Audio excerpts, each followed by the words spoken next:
তো ভালোবাসলে যে আমার স্বামীকে আমার আমার স্বামীকে খুব ভালোবাসি, কিংবা আমার বয়ফ্রেন্ডকে খুব ভালোবাসি, আমার প্রেমিকাকে খুব ভালোবাসি। তো ভালোবাসার অর্থটা কি?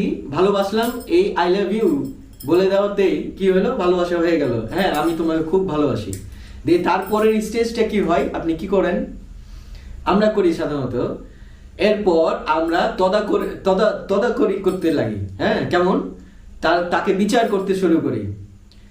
আমাকে ফোন দিল না কি লিগা, আমারে কেন জিজ্ঞেস করলো না, আমাকে কেন সময় দিল না, এরকমটাই তো করতে শুরু করি, তাই না? এটা কিন্তু ভালোবাসা না।